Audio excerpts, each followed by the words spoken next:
Good morning from the farmer's garden. I'm one of the farmers and I'm out in the garden right now. So we have been working on a project this morning and we're finally actually making progress. So I'm going to show you what's up. We are not perfect at this yet. We still don't really know fully what we're doing, but it's exciting. So I'm going to let you in and let you see what's going on. Okay, this is what's going on. We are putting in our drip system. We are finally getting it hooked up. The parts have come in and we now have 2 rows being watered. This is a little bit time sensitive, so I'm not sure if I'll be able to get any of it on video, but we will try. I'm going to wait until we get a better routine down before I try to show you the process though. All right, all of this chunk is currently getting watered. There is water going through the drip, under the plastic, and watering all of these plants. I'm going to try to show you the process down here. Like I say, it's sort of got to be done quickly, otherwise you get a lot of water in your face. But I'm going to try to show you what we're doing. So this is a lay flat hose, and it is already full of water. It already has the water in it so that it's got some tension on it. We've got a couple different tools that we're using here. Obviously, we have the drip hose underneath, and this particular spot, the hose was cut too long. That's why we got to drag it out. So we've got the hose underneath. We've got a hole for, or a tool for punching a hole, a knife, and then the fittings. So the fittings go inside the drip tape, and then there's a little piece that twists down, clamps down, kind of like a water hose repair kit, how it has to tighten down around there. That's what we're looking at there. Then this tool, and this is where everybody gets wet, this tool is going to punch a hole. Remember, there's already water in it. There's the water. Hole is punched.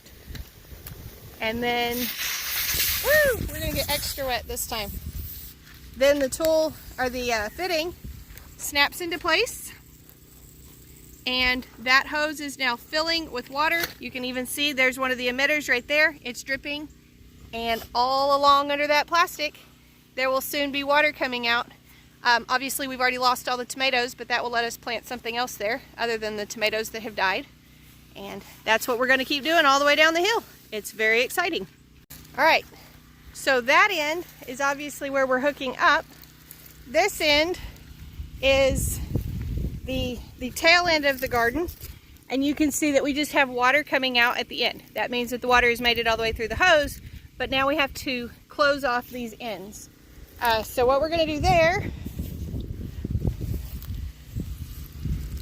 it's a matter of pinching it closed, folding it, and then we stick another, Skeet, you're getting wet, dude. We stick a scrap piece over it to hold it closed, and that is how we're going to clamp it down. So that's the final end cap on it. This part is all folded up, and it's just this scrap piece of hose held on to hold it closed. So we basically just kink it off like a garden hose and tie it down that way.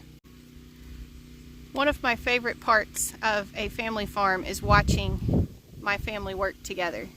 So we've done 4 of these now, and Skeet and Brandon are already in a nice routine. They know what they're doing. Whoop, that one slipped by.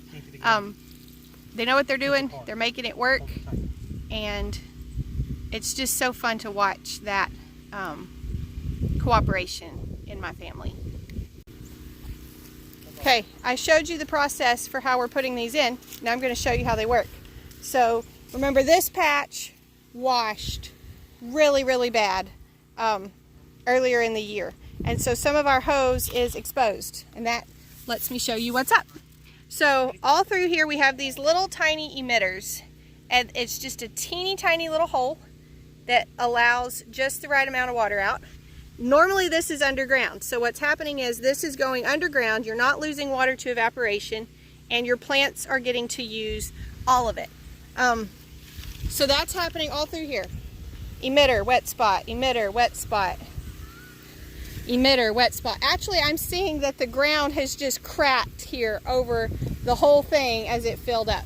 Now I do see we have one that is leaking over here. Obviously that emitter should not be putting out that much.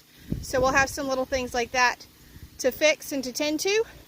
But overall, These are now being watered. Again, cucumbers are dead. Some of this is a day late and a dollar short. It's just not going to fix anything to have the water to it. But what is still here, we're going to do our best to revive. And most importantly, this will allow us to grow all of these new seeds that have gone in, our replantings of squashes and things for fall harvest. So that's where it's really exciting, because these will be getting the water to actually grow for the first time. Alrighty, we didn't get 3 of our hoses hooked up because we miscounted and did not get quite enough pieces, but the majority of them are hooked up, and you can see water coming to the surface. This used to be watermelons. Once we get it watered, we'll get the weeds cleared back out and replant something else. Not certain yet what that something else will be. I'm gonna move over this way. So this one is empty. It will be taking some type of squash. These are already squash. We had like 2 of them germinate, and that was it. So I feel like the seeds are probably still safely tucked in underground, and they will probably sprout with water. If not, we will replant. We just need to do that pretty soon. These were cucumbers, and again, a couple of them sprouted. Most of them did not.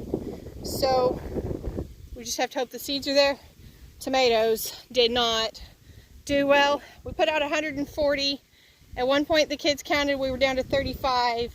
I'm thinking it's like 12 or 15 now. It's the luck of the draw, right? Then up here, all of these things are being watered. Again, some of these may be too little too late to save, but we're going to try. Since we're still waiting on the other seeds to come up anyway, we might as well see if we can make some use out of what's here.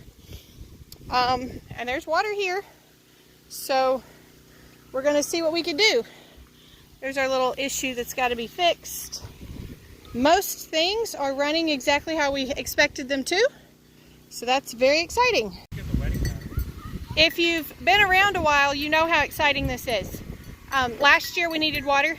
We had no water at all for our garden in 2022. If you live in East Texas, you will know how hot and dry it was here in 2022. We had 0 water. So last year we attempted to drill our own well. We borrowed a neighbor's equipment, tried to drill our own well, hit water, but because it was small equipment, it just could not get through the thick clay and sand and get deep enough for us to actually be able to pump water. There was water there, we just couldn't get it out. So this year we were able to drill an actual well that is, I think, like 400 feet deep or something. It's massive. So it got drilled, and then we had a lot of waiting for electricity. We're finally able to get a generator and get that hooked up. So we watered with sprinklers for a while, and now here we are finally with our drip irrigation going in August. So farming is fun. So much of it is outside of our control. But I'm excited to see how this does, how things grow. So thank y'all for stopping by the farm today. I hope y'all were as excited to see the water come on as we were. Y'all be sure and tell your friends about our YouTube channel so we can grow, and come back when you can stay longer.